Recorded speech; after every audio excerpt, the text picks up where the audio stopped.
Happy Friday, Miami. This is Buy, Sell, Hold Miami, a real estate podcast by locals about what's going on in the South Florida real estate market. I'm Peter Zalewski. I'm a condo consultant, expert witness, and founder of the Miami Condo Investing Club. I'm joined here by my co-host, the moderator of the event, no one else but Daniel Hernandez over at Compass Real Estate. He's a real estate advisor. He works on single-family houses as well as condos. Daniel, happy halfway mark of the South Florida winter buying season. We're now on the other side of the bell curve. We're on the other side of the bell curve. So the upward going up that roller coaster, good times, not good times, bad times. You're talking about the condo market, though. I think Larry Page buying $180 million properties in Coconut Grove. You listen, Miami and the Beacon Council had nothing to do with that. I would credit Gavin Newsom, the governor of the great state of California, for Larry Page buying here. And a bunch of his associates, fellow executives, colleagues, lieutenants. I mean, Larry Page might be buying $100 million, $200 million property, but what about all of his minions who are buying $2, $3, $4, $5, $7, $10 million properties? Plenty of those. And they're not working for Royal Caribbean. But that's why the Hialeah real estate market is on fire right now, because of that. All of the minions. What are they getting? $3 a foot in Hialeah right now? No, not even kidding. Multifamily's commanding $3 a foot, guys. That's $3,000 a month for a 1,000 square foot unit in Hialeah. I'm talking Okeechobee, north of the airport, guys. Yeah, but think of the amenity in Hialeah. Avra Jane's got her factory, the electronic music conference type of place, and you know that place is going to be thumping once Ultra comes. Thump, thump, thump, thump. All right, guys. Well, listen. This is Buy, Sell, Hold Miami, episode number 38. We are into February. If you got a Valentine, buy something for her, maybe just some flowers. Or if you don't have a Valentine, get something cute for your mom. Maybe some flowers. Got to get flowers for mom. But coming up, if you're joining us for the first time today, this is Buy, Sell, Hold Miami. And what Peter and I do, real estate professionals down here in South Florida. He loves to buy. I love to buy and sell. And we go back and forth and back and forth and back and forth. Try to get 4 or 5 topics each week that we can back into South Florida real estate. We got 5 right there at the bottom of your screen. And at the end of each topic, we're either going to buy, we're going to sell, or we're going to hold because, well, we don't know. And with that, Peter, I want to ask you something. You ever owned an Aston Martin before? The supercar, the sports car? I've only ridden in one. That is the car. If I were going to get a car again, and I haven't had one since 2013, voluntarily, not ordered by the court, I would get an Aston Martin. So Peter, I did some internet sleuthing, right? And per our old friend Google, you remember him, even in the age of AI, it says that a well-kept Aston Martin sports car costs you between $2,000 and $4,000 a year to maintain. So just keep that in mind. The Aston Martin Residences in downtown, which has 391 units, 69 of which are currently for sale per the MLS. Average maintenance there, it's about $1.70 per square foot a month. Or for your typical 2-bedroom unit, 2,000 square foot unit, that brings it to about $46,000 a year. So quite a bit more than owning the car. Granted, it's a piece of real estate. But the reason why I wanted to bring this up today is because someone's been naughty, Peter. Allegedly been naughty. The Aston Martin Residences Condo Association has sued the developer, which isn't anything new in these parts, but it's not for construction defects, Peter. It's not 558 litigation. The allegations include a breach of fiduciary duty and making self-dealing transactions, claiming that the developer gave associated companies no-bid contracts to maintain the building. Shocker. It always happens. This is always what happens, especially on the developer's first go around. What they do is, my words, not theirs, and I'm not talking about Aston Martin. Typically, the developer on the way out, they get greased by somebody who wants a long-term contract that the developer's able to sign on the dotted line. And once the control is handed over to the board, the actual owners, they're stuck with that contract. First time I really saw that pop up was in a project called 1050, 1060 Brickell. Some of you might recognize it because that's one of the ones where we had all the problems going on with the association and money supposedly not being used the way it was supposed to be. So this is par for the course. It typically is a move by the developer on the way out to line their pockets. And Peter, 69 of 391, did I say, up for sale. What is that? That's about somewhere between 15 and 20% on the market. So what would that tell you in terms of the health of that building? Ding, ding, ding, ding, ding. This is a sell, sell, sell. This is a project. I mean, typically what you'll see is 5% of a building should be for sale. When it gets north of 10%, now we're in the danger zone. When you're up at this high altitude, this is a situation where everybody wants out. And what I would suggest is if anybody's got some free time, go over and check out Miami-Dade County probably property records, and you're probably going to see the developers sitting on some units in addition to what's on the marketplace. So that Well, is I a market where they are selling. and there's about another 40 something units up for rent. Yeah. Ultimately, if anybody's an investor, what I would tell you to do, go buy somewhere small, tight, efficient, make money on it, and then rent in the Aston Martin because your landlord is going to be subsidizing your cost or your rent because there's no way your rent's going to cover ultimately what it's costing the landlord Right. You to get to maintain use that the place. sexy amenities, the cold plunge, what have you, and you don't have to pay $1.70 a square foot for that HOA. I'm sure the amenities are really nice. Daniel, keep in It was a mind, first time developer. He opened up the coffers, and I was talking with David De Leon, my partner over at Compass, and we were discussing what happened here because whenever I see fraud, I'm always so alleged, surprised. alleged, Alleged. alleged. No.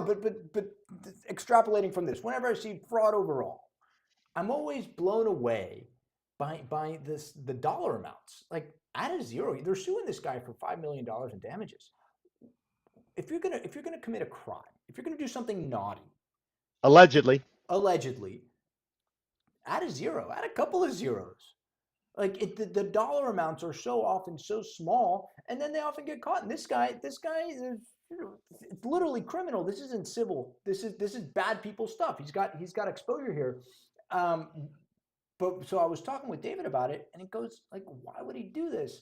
And he pointed out that remember when Aston Martin was doing pre-construction, this was pre-COVID. So that pricing, that marketing was locked in. These units were selling pre-construction for sub $1,000 a square foot, which today you're like, wow, that's nothing. Because you got pre-construction in Brickell and in and around the downtown area asking $2,000 plus a square foot. What's the Waldorf Astoria at? Well over $2,000 a square foot. So this guy was selling sub $1,000 a square foot at the same time COVID hits and construction and labor just explode. So this guy, did he make any money on this project? Well, Daniel, like we always say, it takes three projects up, done, sign off on them before developers got battle scars enough to understand what's going on. This is the typical rookie mistake. This is like the Brazilian developer told me years ago. When you build in Miami, it's not about how much you make, it's how much you leave with because you get fleeced along the way. Typical rookie mistake. You come in here and you think you're going to be the one that dominates, and at the end of the day, you don't dominate. And Well, a lot of times you have to pull an Ellen Faina. Remember, we have the Faina district in Miami Beach, got this whole big project. The whole district's named after him.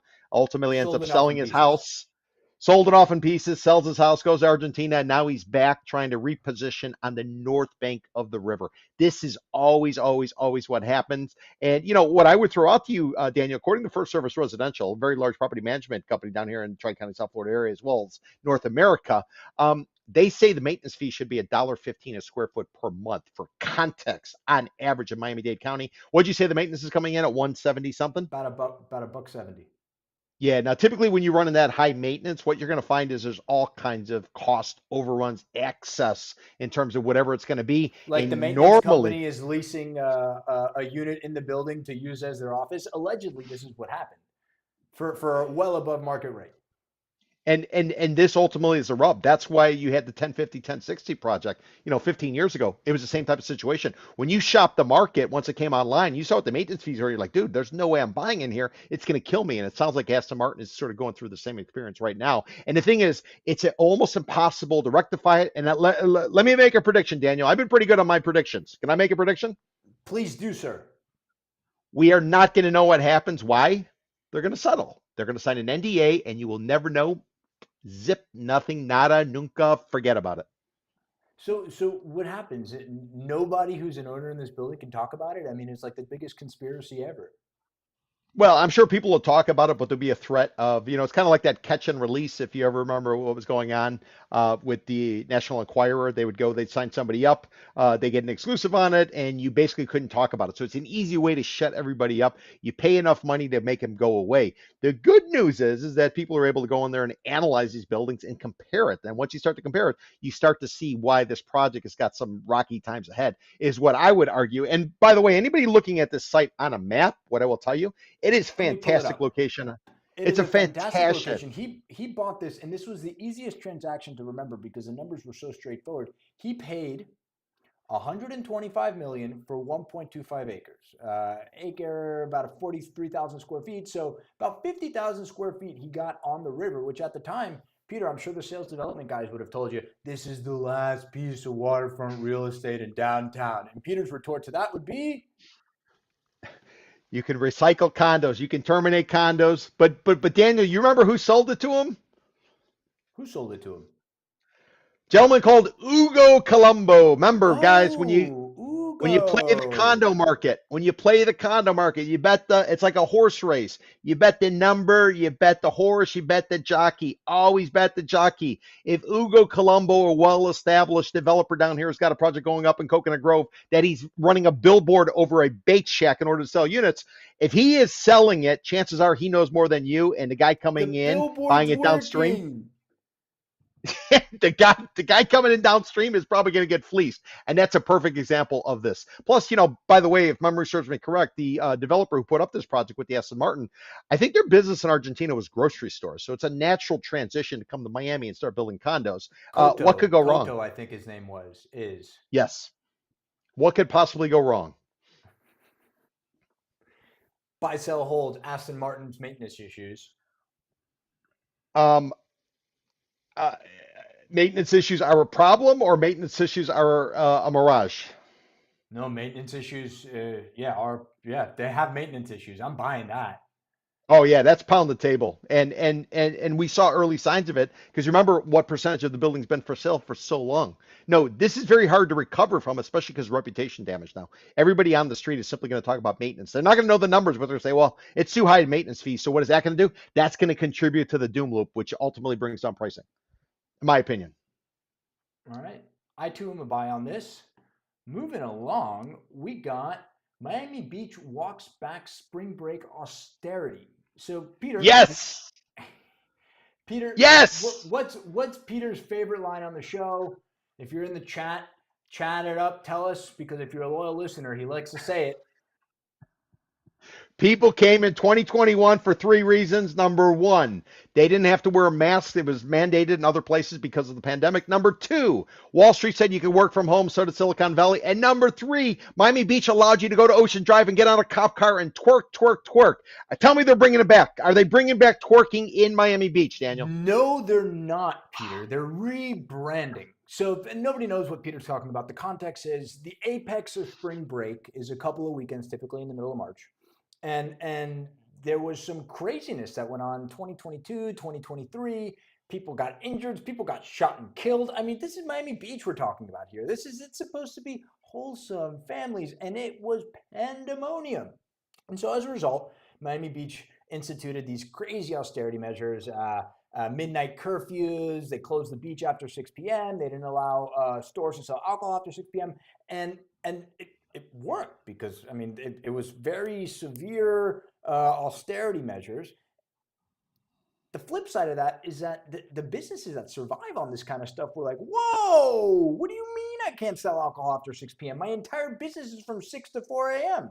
I mean, it was crazy. And so what happened is, well, a lot of businesses started to struggle. And so now, in an attempt, and I'm sure everybody's seen the ads, like we don't want you, and they're talking about people who were coming to Miami Beach beforehand. And so now they're rebranding. They want to rebrand as health and wellness. Peter, you ever heard of what a blue zone? You understand this concept of a blue zone? Isn't that where the people live like the longest, like in Japan and like someplace in Yeah, the Adriatic or something? right. So they've done all these studies of people who live past 100, centenarians. I think you call them a centenarian. And so, yeah, you got it. Places like Greece or Okinawa, Japan, certain areas in Costa Rica where you have low levels of chronic disease and people who live for a very long time. And so now Miami Beach, and guys, I get what you're trying to do. It's comical, but Miami Beach, seriously, I mean, listen, we are fantastic marketers. Miami and Miami Beach, all up and down the coast, we are chameleons. We can adapt to sell you anything. But Miami Beach's health and wellness, so close to this craziness that just happened. I mean, this sort of thinking and this sort of marketing, it's generational. This takes time. You can't just flip a switch and be like, hey, we installed a few pickleball courts and some cold plunges, and all of a sudden we're a health and wellness community. But I do want to say that recognition. Look, up and down the sands of Miami Beach, they've been selling condos for forever. This is Carl Fisher and the like, right? 1963. Yeah, 1963. 1963 We've Florida been condo putting law. so we've been putting buildings here, and up until recently, it's been relatively affordable. You could get a beach condo for 6 figures. Now you can't get a condo on the beach for less than 7 figures. But at a certain point, that kind of buyer stops coming when there's party on the sand. You can sell for 8, 9, maybe even 1,200 a square foot in this party-like atmosphere. But I think there's been recognition that, hey, the Raleigh, which Michael Schvo lost to not Nala Capital, I think out of New York, they've taken that Raleigh project. Dude, they want to sell for $5,000 a square foot. Nobody buying for $5,000 a square foot or even $3,000 a square foot wants a spring break party outside of their lobby. So Miami Beach has to change, and I think they can change. I'll say the chameleon analogy again. They can do it. I I think it's funny looking at it from the outside as an observer. Like, guys, wasn't this like the party place half an hour ago? Well, don't forget Steve Witkoff, the gentleman who's over in Israel or the Middle East somewhere negotiating a peace deal between Ukraine I thought and that was Russia, Peter. as well as yeah, I don't know if you mentioned that, but $120 million. That's what this thing is bank on. Okay, so let me tell you why they're wrong. History. History. And you say, Peter, you don't know what the hell you're talking about. Gen Z doesn't drink. They're all into long-term living and they want to be healthy and they don't date. I don't think. I think they play games or something, but whatever. So it's all supposed to be about the healthy. Well, they tried it before, Daniel. They tried it before. There is a brand called Canyon Ranch. It's run out of New York. It's run out of Arizona. They set up a Canyon Ranch in Miami Beach for this particular purpose. They took over the Carillon. Carillon was this old hotel Frank Sinatra and others, Rat Pack, Sammy Davis, all of them used to perform on. And by the way, 71st Street and in Collins Avenue, by the way, if you guys were to take 71st due west, you'd end up at Hialeah Racetrack. Why? Because you could spend the weekend on the And beach watch and then you go out highlight. to the track. Yeah, you go watch highlight, you do all of the above. So they tried to reposition Canyon Ranch as guess what? Wait for it, a blue zone type of concept. They broke through $1,000 a square It's foot. got a And you know what fantastic happened? spa. Well, And you Canyon know what Ranch, happened? yeah, they lost their ass. No, let's say like they do in Tampa. Tits up. The thing went sideways. They were selling it in bulk. They were discounting it. This doesn't work. People come to Miami and South Florida for adult entertainment. And you can read in that or whatever you want. And you want Racing. family entertainment. You go see the Rat up in Orlando. That's just the way it plays out. People here, Carl Fisher, if you read a book called Bubble in the Sun, Carl Fisher realized back 100 years ago when they first started to peddle Miami Beach, he realized he was going after the wrong money. The wrong money he was going after 100 years ago was the old money.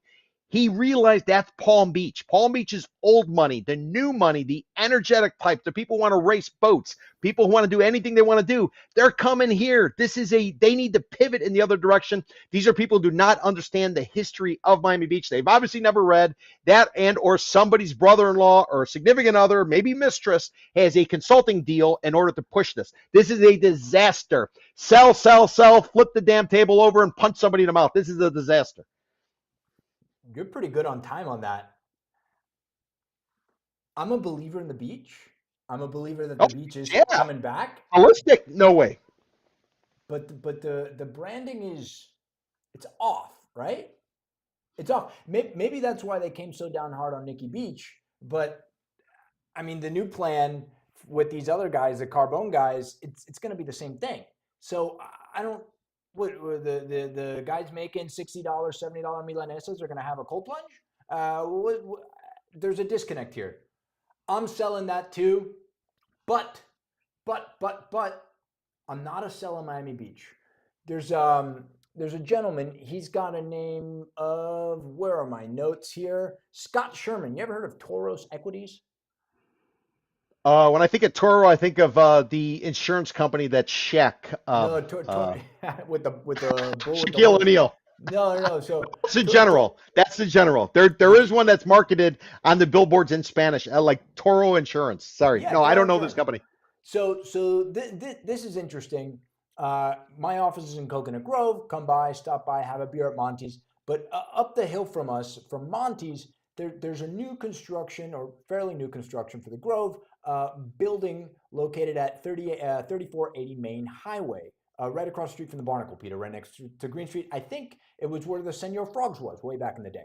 Ah, okay, yeah. Now, yeah, I'm with you.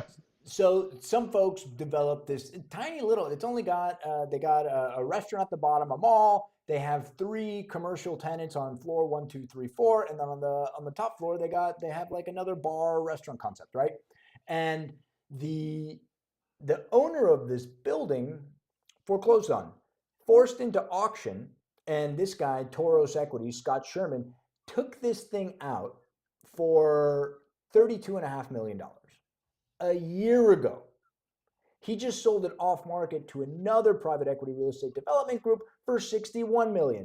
If you do the quick mental math, that's a $28 million profit on this little bitty office building. Now, why would he do that other than to just make a quick profit? Make a quick profit, one should. Well, they had previously made a distressed retail deal over on our favorite pedestrian mall on Miami Beach, Lincoln Road. And so this latest time around, they partnered with a gentleman by the name of Michael Simpkins.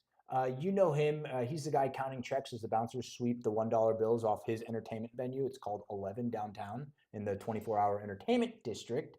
So Michael Simpkins and this guy get together and they purchase a very distressed retail spot. Well, I just say distressed. I don't know if it's distressed, but the seller sold it at a wild discount. I think they sold it at like a $32 million discount. They picked up a property on Lincoln Road for about $10 million that had previously transacted for in 2014 for over $30 million, Peter. Wow. So, I mean, it's not just Terra Nova who lost on this. I mean, everybody who transacted on Lincoln Road in that early teens era, 2011, 2012, 2013, 2014, everybody was coming out of the recession saying, like, Lincoln Road, retail hot, people are spending again. And the rents were just out of control. And then all of a sudden, over the last 10 years, you got Wynwood popping up, you got Edgewater popping up, you got Design District. So the center of retail shifted off of Miami Beach and had to start competing with all these other areas. And frankly, nobody wanted to drive to the beach anymore. Traffic has gotten bad. Lincoln Road sort of, lost its luster. Versace's not around anymore, and Will Smith hasn't sung a new song about Miami in over a decade. So now Lincoln Road, with Simpkins coming in with this Toro Scott Sherman guy and Ravani, big proponents of Lincoln Road. They're coming in. They're buying it cheap. I think that they're going to be able to do well. Okay, lot to discuss here. All right. I did a tour last week of Miami Beach, South Beach, Oh, for how'd I do that my go? You, walking you brought tours. your jacket, right? Yeah, I did have to bring my, and it was pissing down rain, so it was not necessarily a great experience. But that being said, it was great. But what it forced me to do is to dive into the numbers. And when we took a look at Miami Beach, what we define as South Beach, we go by physical boundaries. So we went from government cut, which is effectively what separates Smith and Walensky's from I'll Fisher pull it up Island. for the We took it gang. all the way to yeah, we took it all the way up to 41st Street. And Daniel, you know what we found there? We found about 62% of all condo inventory, about 16,000 units. They're vintage. They're at least 30 years old or older. And in going through the numbers, the difference between vintage and overall condos, about a 52% discount. So if you buy an older building versus the general condo, about 52% difference. So we started saying, okay, well, this is kind of interesting. And then we said, let's compare it to Greater Downtown Miami. And you know what we found, Daniel? We Tell me. found that Greater Downtown Miami is basically shooting itself in the foot. Remember, there's a causeway, about 4 miles or so, 5 miles, depending on which way you go. There's a causeway that separates the two. And the reason Miami Beach basically suffered is that Greater Downtown Miami became a cheap alternative. You could go there, you could do whatever the hell you wanted, and Miami Beach paid the price. Now, what we're seeing is it's much cheaper to live in Miami Beach than it is Greater Downtown Miami. And I'm wondering, are we going to see a reversal of fortunes? South Beach was running hot. It was great. And then we ran into a bunch of issues. Greater Downtown Miami is at the peak right now. There's all kinds of bad signs coming out of there. Watch for South Beach to have a resurgence because of pricing. But let me address this retail side. The retail side, if these people want to be successful, they need to drop the idea of everything as luxury, and they need to go with, let's call it a Zeke's model. And you're saying, what the hell is Zeke's? What the hell is Zeke's a was Zeke's a model? Zeke's was a shithole little bar, and it might still be open right on Lincoln Road, right next to the former Sony Oh building. wait, I remember And Zeke's. Sure. yeah, the guy's mother and family owned the building forever and ever and ever, and therefore he was able to open up a bar. So when Lincoln Road was popping, it was like $2 domestic beers, $3 for imported, and prices went up, whatever. But you always knew you could go there, and you weren't going to get basically taken advantage of with pricing. So if these people going in the retail right now in Lincoln Road, understanding that the residential is probably going to trade to people who are price sensitive, affordability, maybe locals who understand it. They're not going to follow the shiny object, which is Greater Downtown Miami today. Because remember, South Beach used to be that. If they can play to that model, I think they're going to be extremely successful. But if they try to bring $50 and $60 chicken parmesan meals with a little bit of pasta and some salad and maybe some garlic rolls, it's not going to fly. You have to go for the affordability. Position Well, it as if here's the thing. I think what happened on Lincoln Road in 2015 is that these landlords purchased at such high prices yes, they had to rent to hit their cap rates. Now, yes. if you're selling at a 60-70% discount, they don't have to rent for what, $400, $500 a square foot for retail, which 10 years ago, even today, even is insane. So 10 years ago, it was astronomical. The only people paying for that was maybe Apple Store and I don't know, the Gap. And Starbucks maybe, because I remember they had three. They had 3 Starbucks on Lincoln Road. Yeah, Do they yeah, still, there were or three. they're down to the one? No, I think they're down to one. But that's the play. If you can buy cheap in South Beach, and ultimately the market's going to come to you, why? Because Greater Downtown Miami is like Yogi Berra says. Nobody goes there anymore. It's too Nobody goes popular. there anymore. God, he had the best. He had the best lines. He had the best lines, and that was pre-Chat GPT, folks. Yogi Berra, big ball player. All right, Toros on a tear. I, buy. I'm buying it. I think you got. Now, I think. I'd be a buy too. Just don't get misdirected, Mr. Simpkin. Do not get misdirected because you're going to get your ass handed to you on Club 11 on those 11 condo towers. You can make up for it on Lincoln Road because you bought right, but your condo towers, I He would take the he other side of that trade. he killed it on the 11 condo towers. What are you talking about? Well, let's see. Once they're finally done, even though they blew their deadline on the first tower, Oh let's see how wait, many people you actually think the crypto close. bros aren't going to come to the closing table? I don't know if they're going to come or not, but let me tell you, you got 1,000 units on one block with two towers. Traffic is going to be actually absolutely a delightful type of experience, especially when 11 is thumping all day, all night, all the traffic associated with that. That's a project I think we're going to look back at it and be like, boy, this might have been the peak of when everything was out of control. Oh, I don't think anybody's going to argue with that. I think that just the branding of it. I mean, look, I love it. It's so Miami. Couldn't happen anywhere else on the planet. And I that's ain't buying exactly it. what they're going to say. It couldn't happen anywhere else on the planet. Dubai. Maybe Dubai, exactly. All right. No, but I'm long on South Beach, Daniel. I'm telling you, as prices pull back, South Beach is going to be a place that I think is going to become popular. Why? Because it's affordable. Hialeah is not even affordable. South Beach is becoming affordable. The Well, rental prices. there's something to do on South Beach. I mean, you have the beach. I feel like a broken record talking about this, but South Florida, the draw here is far more primitive than anybody wants to talk about. You can spend hundreds of thousands, millions of dollars on marketing fluff and all this crap. Girls in bikinis. Why do If you that's think your all these? persuasion. Why do you think all these? Yeah, if that's your persuasion, why do you think all these old retirees want to live down here? What? So they don't have to pay more taxes? That's a bonus, sure. But they've been coming down here far before the tax scheduling of the state of Florida, guys. It's warm here, and it's vibrant and it's young and it's fun, and apparently you'll live till you're far over 100 if you move to Miami Beach. Yeah, I don't know if it's going to be a real blue zone though, because when you get in and around that type of stuff, chances are you're having a heart attack or your liver's going. But you're not getting arrested anymore because they're pulling back the police presence over spring break. All right, I'm a And you can buy. twerk in a police car. Are they going to allow you to twerk on a police car? Come on, that they can't be pulling that back. All right, RFR stabilizing Biscayne. So RFR Realty, these guys, Abby Rosen and Michael Fuchs, old buddies from Europe. So Fuchs runs the European side, Abby runs the New York side. They meet in New York. They're European immigrants, transcontinental office aficionados. So their whole MO is buying distressed office buildings and injecting their know-how and their network and bringing them up to standard. And they did Daniel, this. Tell me. Daniel, sorry to interrupt you. You want to pull it up on the map so people get a sense? Oh, I can pull that up on the map. Absolutely. I'm sorry, guys. I got to drive and talk at the same time, and it is not becoming of me. So 1,100 Biscayne is this shiny little office building right here.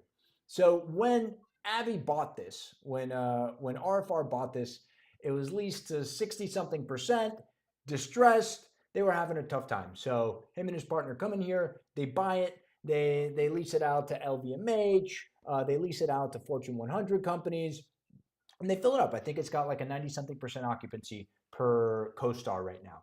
And so now the play is, hey, we bought this, we bettered it, let's sell it so that we can finance our big project next door. So you see this little building next door? I think it's the YVE, the Eve Hotel, and then there's a parking garage behind here that was part of the assemblage. So now he's selling this office building, Sans parking garage, for $130 million.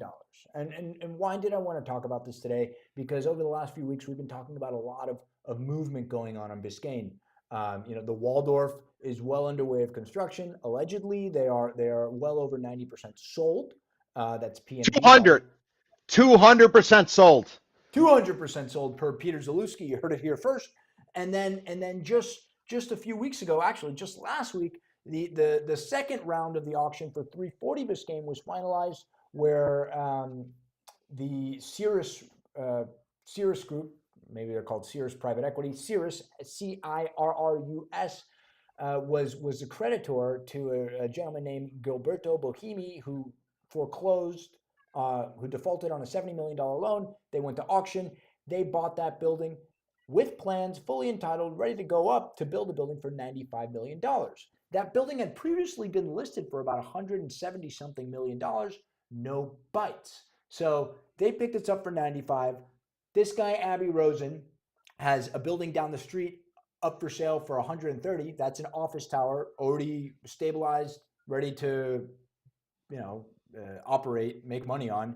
And then he's got his super tall site right next door. He submitted his plans to the city. And what does that look like? That looks like a 955-foot, 87-story mixed-use tower. Now, I want to point out, Peter, because Peter's going to question this. They've never built condos in Miami. First timers. They're Fiannas in this market.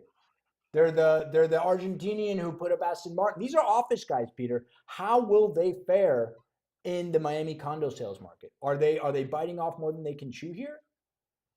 So this is going to be fun because I did a tour on this area a few weeks before that, and I got some great data for you. Right now, there's about 10,000. Daniel, can you zoom out? Can you give us a little perspective on that map? Yeah, take us out a little bit more so we can see the river. Okay, everybody, you see the river down to the south? Yep. And then I want you to look to the north, and you're going to see a road that's going to connect to the causeway, taking to South Beach. See that little area, and then you see Interstate 95, and then you see the port. Yeah, there you go, right there, Daniel. You got it perfect. Aston Martin's to the south, all the way to the north. You're going to have the 11, the two towers. So, Daniel, give you context. This little area here, I don't know how many blocks it is. It's maybe like 10. it's probably about 12. Yeah, 10, 12 blocks. You got 10,200 existing condos. You have 4,300 under construction as we speak in this area, Daniel. Wow. 4,300 on an existing inventory of 10,200. So I think that's a short way of saying it's going to get very interesting. And in addition to that, Daniel, if we can zoom in a little bit more, go on Biscayne Boulevard across from Bayside, you are going to see the number go a little bit south if we could. Yep, a little bit south. Yep, a little bit more, a little bit more. There we go. We want to zoom in on where Tibor Hollow, the late Tibor Hollow, where his family, Florida East Coast, they're supposed to put up a super tall. It's right there at Biscayne Boulevard. Yep. If we drill in a little bit, Biscayne One, it's I right? don't know. That's office building. Yep, yep, yep. Oh, I think there's a condo component to it. Is there a condo component Here to we it? I thought go. it was another Yeah. million square feet of office because God knows how much we need that here. And unless something's changed, it's been it was a condo. It was mixed use. It was going in right over there. Now, Daniel, go a little bit farther north. Let's One head to the Biscayne north. Plaza, I think it was going to be called. Yep. Then we're going to see the site that you were talking about right there. It's a First Street. Yep. Let's You got continue on. Then we're Biscayne, going to see the Trump we got the Library. Waldorf.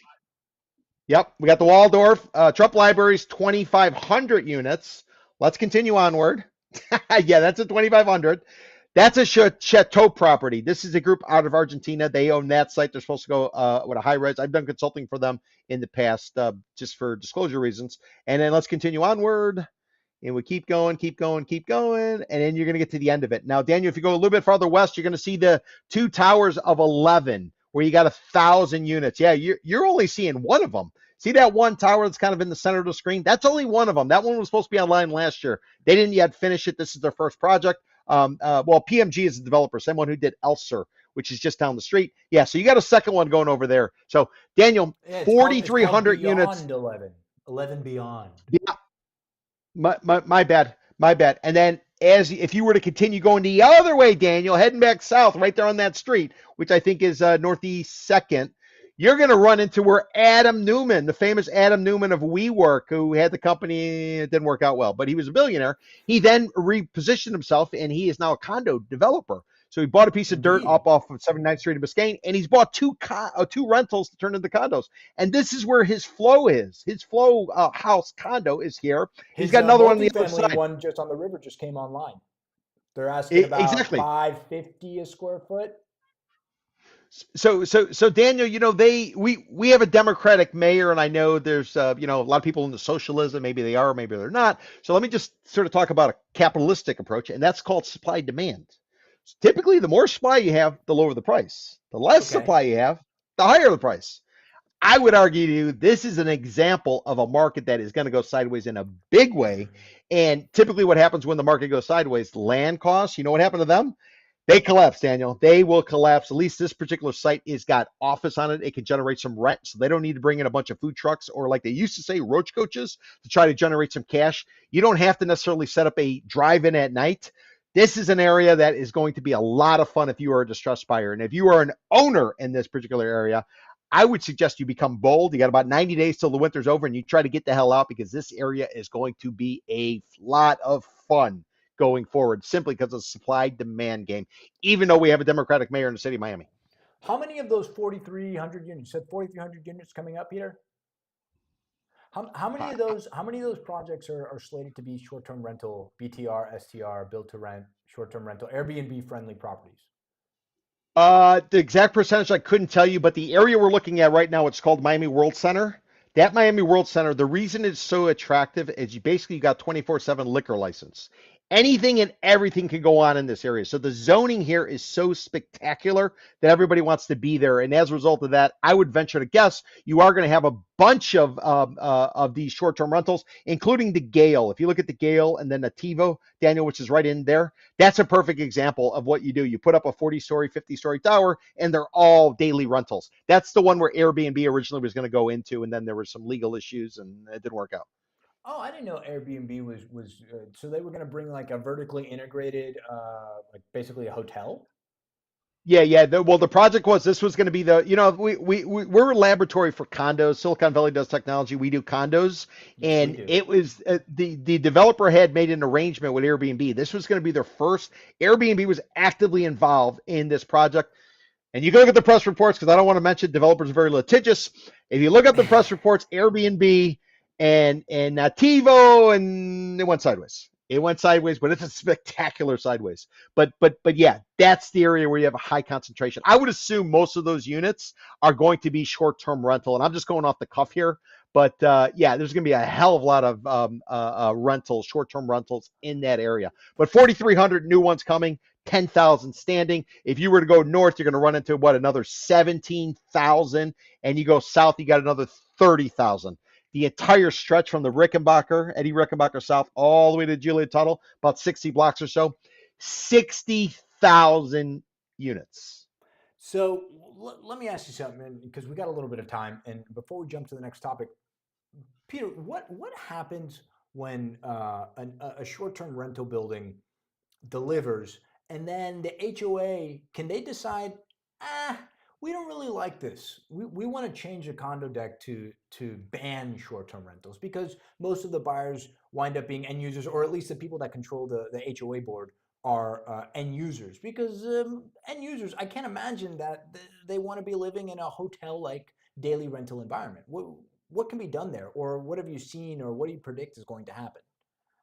So you got a yin and a yang. Miami, I would say, is a yin with short-term rentals. You go to a place like Broward County, many places in Broward and parts of Palm Beach County, they require you to live there 2 years before you can rent it. Think about it. Mm. 2 years Even before you even can rent. long And then term when you, rental. yeah. But if you don't own it 2 years, you can't make it available for rent. And in some of the leases, they have to be at least 2 years.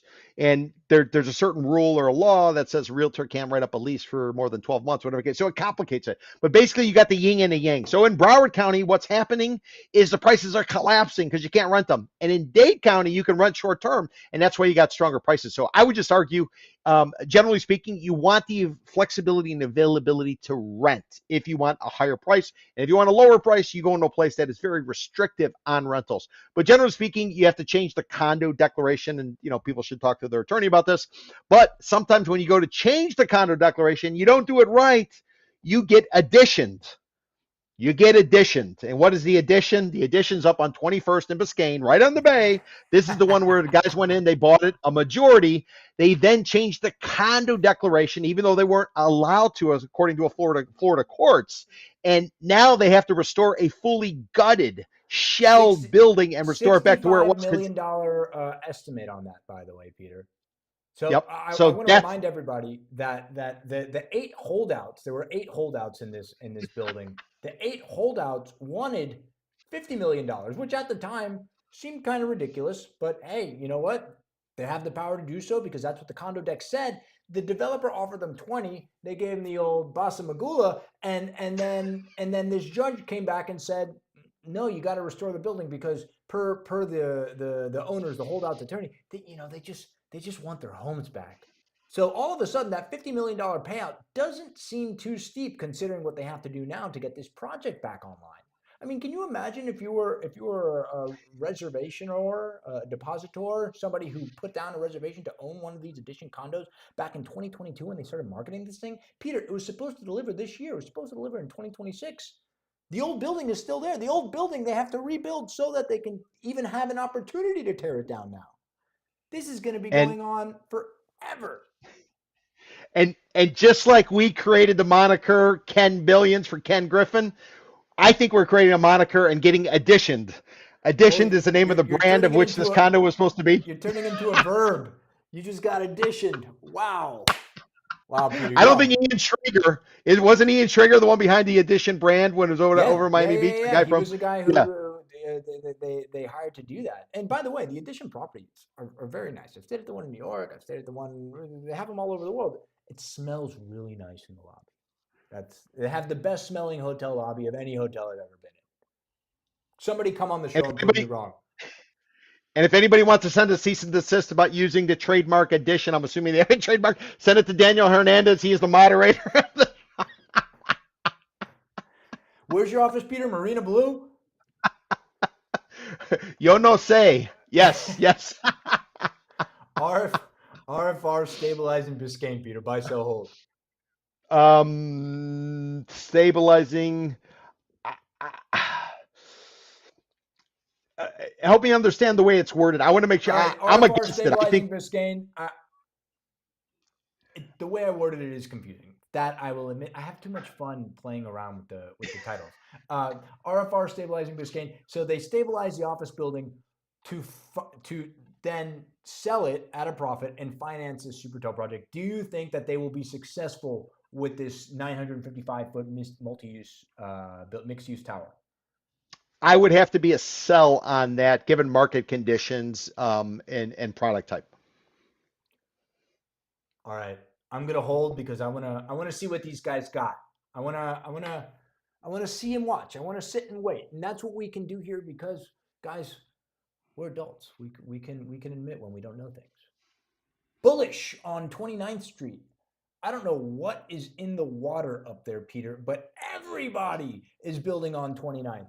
We got, and I'm gonna run it down because well, you know what? Let me pull it up on the map first so everybody can see while I'm talking about this. So 29th Street is a line of demarcation, folks. It separates Midtown, so it runs east to west, and it runs from the Bay all the way down to 95, right? And it's really important what 29th Street is. It's an artery because it has a railroad crossing where the bright line often hits people, things, and fire trucks. If you've been watching the news in the past year, and then it connects. It has on ramp to I-95, so you can get off 95 and get all the way to the Bay without having to navigate the labyrinth of railroad crossings. And so that is right here. You see this empty lot here?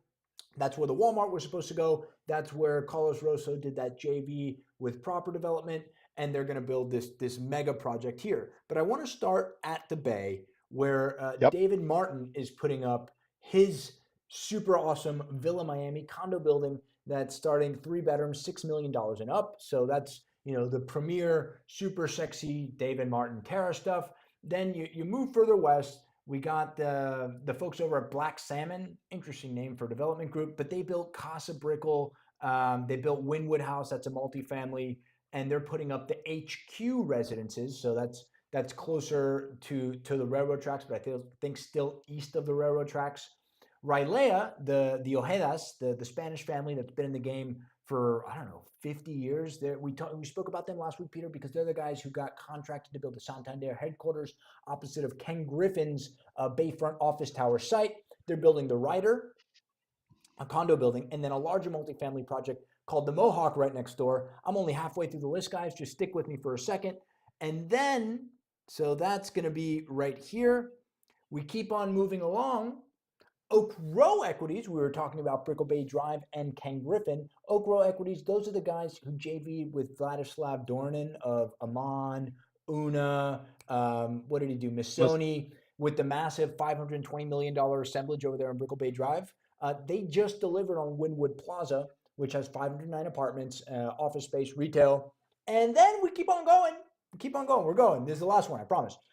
PMG of Waldorf Astoria and 11 Residences fame is putting up, get this, Peter, Frito Kahlo Wynwood Residences. I can't make this shit up.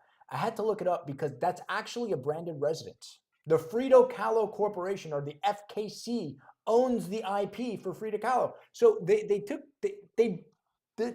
they're paying a vig to a person's likeness. How's that for an NIL deal, Peter? So it's kind of interesting. The Frito Kahlo. So if you were to continue west on 29th, you're going to end up in Alapata. You're also going to end up in Little Santo Domingo. That's where the road ends, at Little Santo Domingo. And if Right. you were to go immediately north, you're going to be in like Little San Juan, which is the Boricuas, the Puerto Rican Well, community. you get it. You get into Liberty City. Yeah, yeah, but like immediately north of 29th is the Oh, Puerto you're talking. Rican. Is the Puerto They Rican? call it Win. They Yeah, call that Wynwood Norte now, Peter. yeah. Okay, so but why are you naming a condo after a Mexican painter? You got two Caribbean communities historical, and you're going with a Mexican painter I don't know. That's a rhetorical. I don't I know. think there's a little bit of We'll have Ryan Shear on the show, and he can answer all of our freer caller questions. I mean, to me, it strikes me as really weird that you have a predominantly Dominican community and then a what's historically been a Puerto Rican community, and then you put up a I don't know. Anyways, Listen. Gil and his dad put up the Trump Towers in a Russian community up in Sunny Isles. Well, well, I guess some would there's a say lot though, of Russians in Atlantic City. What do you want me to say? yeah, yeah. That was some would say they brought them. They didn't, but related in Milton, Jay Milton did after the Soviet Union disbanded. But anyways, so listen, 29th is a critical element. It is a fun place. There's a lot of development. You're sort of close to everything. Um, Again, I'm afraid it got played out. I think it's really gotten played out in terms of now you have institutional You think money in. so? Well, can we say Lincoln Road? Then we just talk about Lincoln Road and we talked about how it used to be fun and cool and you had a place called Zeke selling $2 beers There's and a $3 lot of imports. people who are quite upset about the evolution of Wynwood, but listen, I get it. Neighborhoods evolve, I and this is what Wynwood's attempting to do. But I do want to point out this isn't like the heart of Wynwood. The heart of Wynwood is over here on Second Avenue that comes up here. yes. 29th 29th isn't one lane each way. It's more of a boulevard. It's got two lanes on Yeah. each way. So the fact that you can get from 95 over here all the way to the bay, I mean the traffic is going to be bananas, but I think it's going to resemble a lot like as South Miami Avenue looks like today, with just buildings and then retail on the bottom, because that's what Miami 21 zoning is forcing them to do. And if you see the developments that have delivered, it does look nice, but it really looks like a hodgepodge. I want to call out our boy over here. Where is he? Where is he? There he is. You ever been to Enriquetas, Peter? Oh, yes. So Enriquetas is this little itty bitty. There is that. Yeah, there it is. See, it's in the shadow of this building on the old maps. Maybe you can see it here. Talk about a holdout, guys. I lived up here in Midtown 10 years ago or so, before all these buildings on the southern end of my Midtown and this northern end of Wynwood got built out. Best steak sandwich in town. I'll die on that hill. They didn't Mary's Coin sell. Laundry? Better than No, Mary's no, Coin no, no, Laundry. no. I'm an Enriquetas guy. You like Okay. Mary's because you can walk there. But Peter, I'm sorry, I interrupted you. You were talking about the importance of 29th. I just wanted to point out that Enriquetas. No, I mean 29th is such a it's a critical part. It basically it takes you from all the different neighborhoods. When you're stuck in a car, the traffic there is miserable. Why is the traffic miserable? Going east west is virtually impossible. There's only a few places you can do it. You can do it on 36th Street, you can do it on 29th, you can do it on 27th, and then you can do it on 20th. So traffic all bottlenecks. We talked about it before, how it's kind of an hourglass. So 29 really is sort of that critical place. You want to be off of 29th because the hard part is getting to 29th so you can go east west because everything else is going to sort of get set up. I like the way it's coming forward. I'm glad that they're building it all out, but this is reminding me a lot like what we were just talking about, how they are overplaying their hand. And let's not forget that there's been a rumored story in which both parties denied, but Moishi Mana, the guy who owned Flagler Street mostly, and he bought it out of a foreign trade zone. Supposedly, there was a report coming from the Real Deal, $700 million that Ken Griffin, who we call Ken Billions, was going to be buying that out. They That would be the dated it. It was final. World Red Eye. It was World Red Eye that reported. Real Deal. I just don't want Real Deal to call us up and say we're assholes about it. Real Deal said it wasn't true. Oh yeah, so it wasn't, but that's what I'm saying. They denied it. But the point is that would be the final touch in just basically institutionalizing, and I mean Wall Street investment here in this area. I remember back during the Great Recession, and this is when I had to walk to school uphill both ways. Back in the Great Recession, when we were out looking for projects, every single New York real estate person would come. We would drive around Wynwood. Back then, you had like chop shops, and you think I'm exaggerating. The place was a shithole. There was nothing there. There's a place called Lester's, a place called Wood Tavern. You had Joey's. It was nothing there. Every single New Yorker came here and said, "Oh my God, this is Soho." They all bit into it. They loved it from the time. And now what they're doing is they're institutionalizing this area. So they're probably going to do like we talked about. In fact, they're going to make it so damn dense and so damn popular that nobody wants to be there. And where are people going to go for cheaper run? They're going to go to the beach. They're gonna Watch, go to line in the Hialeah. sand. Well, Hialeah is too expensive too. But the good thing about 29th Street is you got a lot of public transportation. You So that do is have a lot definitely a of public selling point. transportation. I mean, they're trying to build a central business district, and I think that's what a lot of municipalities and areas are trying to do. I mean, this is part of City of Miami, but it's outside of Greater Downtown. But you go down to South Miami, they're having to build out a central business district. They're redoing their government center to the tune of $700 million. They're redoing Sunset Place, I think, to the tune of over $1 billion, because people buying who are down here in High Pines or in Pinecrest, they ain't driving to the CBD of the city of Miami to go out to dinner, but they live in $10 and $20 million houses, so they want nice stuff. That's why Coral Gables built out. They allowed the crazy variances to build out that plaza development that those Mexican guys built, Agave Development, the Jose Cuervo family, that's the development arm of them. They put up the plaza, which has the Lowe's Hotel. They have Mika, which is this really high-end eatery, and they have a bunch of restaurants that have popped up. And now, so Coral Gables is sort of pulling their central business district down from Alhambra Circle and Miracle Mile closer to sort of the in-between between Miracle Mile, which is Coral Way, and Bird Road. Right, so Alan Morris has got a development going up there. MG developers they've been building luxury townhouses out the wazoo around this area, and so all this to say that all of these little zones around the county are building out their central business districts, and I think this is going to be Wynwood's. It could be Wynwoods, but remember, in 2010, there wasn't shit in this There area. was nothing Everything, there. There was nothing. You could go in with a gym bag full of cash and buy a whole block. and let's talk about the Blue Zone. Remember we talked about the Blue Zone, Miami Beach. We're going to live This to is be not the 100. blue zone. This is not the Blue Zone, and also too, the key to the living in the Blue Zone, from what they say, is moderation. We are on a bender. That's the thing about developers in this area. They go on a bender. That's like an eight ball. They They're go just on it. going nonstop, and they don't do it in moderation. If they were doing it in moderation, like all these other areas you're talking about, Daniel, I'd be all in. But on this particular thing, this is somebody basically took an eight ball and they're just running and gunning until the cops send them over to TGK. If you ask me, way Our too much boy, development. our boy Andrew Raskin's doing it in moderation. He's not biting off more than he can chew. He's doing 20 units, 36 units, not Which is fine. 360 units. Look, That's the way you do it. yeah, you do it nice and slow. That's a shout out to Andrew. We love Andrew on this show. So you know, I do like what's going on 29th. I want to see what happens. There's a lot of players going in here. It's just kind of like what happened in Brickell, right? You had all of these little fiefdoms going up on 10,000, 15,000. I think some of these lots are even smaller than that. And so what does the developer do? Is he talking to his neighbor saying like, hey, we should put a street here, or we should get an easement here? Or are they just building to build density and moving on like locusts? Because if you build like a hodgepodge like that, it's going to be a disaster. Here's the difference, though. Brickell Avenue, at least you got access to the water. This Wynwood area, there's no water. No It's a water. The parking only lot. thing you got to look at is a wall where somebody came in and they painted on it, a muralist, or if you're It's an a old school, a mural. It's a graffiti. mural. But there's no redeeming moat. There's no characteristic. There's no barrier to entry. There's no This is moat. an old warehouse district where they used to manufacture stuff before Durrell was a thing, and they could have warehouses. That's the part that people are they're getting caught up with the shiny object, and the shiny object is all the wall murals. Graffiti. It's graffiti. I don't want to All sound right. old. Peter, buy, sell, hold. Bullish on 29th? Uh, as long as we're not talking pricing, yes, extremely bullish on 29th. Price wise, I would be a bear, but I'm bullish on 29th. I'm bullish on 29th. Moderation, people.